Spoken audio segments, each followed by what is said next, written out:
Mr Limbrick.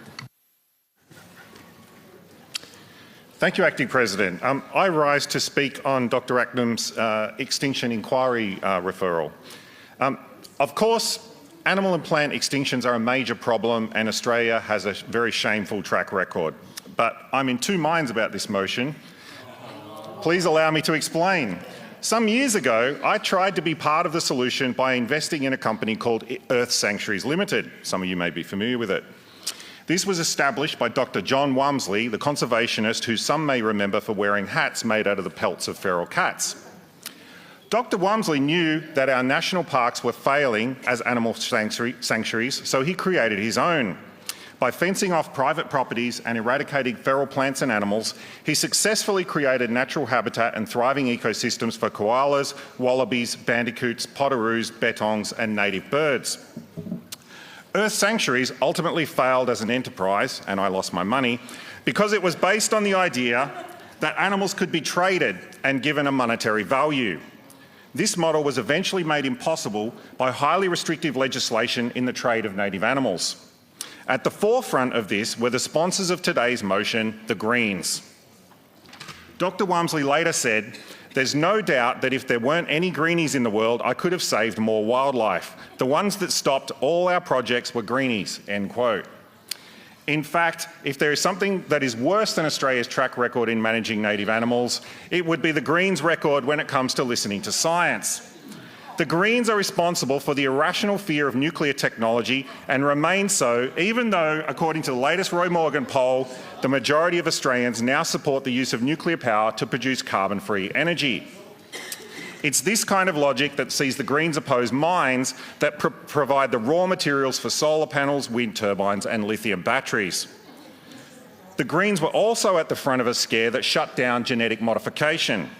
An article published in The Guardian just this week covers the fact that a special genetically modified vitamin A enriched rice, known as golden rice, has still not been distributed to anybody in third world countries, although it could have saved millions of people from malnutrition. I'm pretty sure if any bill encouraging GM came before the House today, the Greens would still oppose it.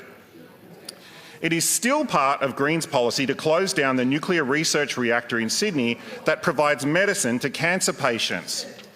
They should be ashamed of these anti-scientific and anti-human positions.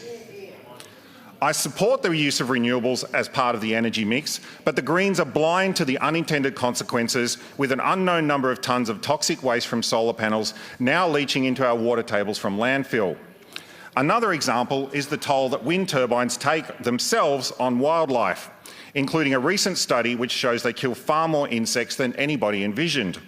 Wind turbines in Germany kill 1,200 tonnes of moths every year, which scientists believe may be having a very serious impact on the food chain and food availability for birds. So the Greens want an inquiry into the extinction of animals. Maybe they really want to find out the truth, but history shows that the natural habitat for the Greens is willful ignorance, as they demonstrated when they opposed the inquiry into green energy for Victoria in the form of nuclear energy. On the matter of animal conservation, as with everything else, the Liberal Democrats have a policy that works, and an inquiry would provide an opportunity to investigate it. When Senator David Limbrick first raised the possibility of allowing suitable native species to be kept as pets, the national press back in 2015, he was ridiculed.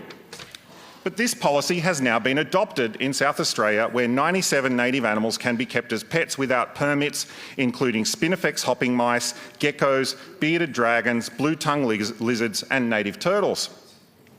It's a policy supported by the eminent paleontologist Professor Michael Archer from the University of New South Wales, who wrote, and I quote, "The fact that dogs, cats, mice, rats, rabbits, ferrets, chickens and a host of other introduced species are defended as the only appropriate companions for humans reflects an arrogance that ignores the geographic accidents of history. If colonial humans had evolved first in and spread from Australia rather than Africa, I have little doubt that views about appropriate animal companions would be very different than those we now inflict on Australia.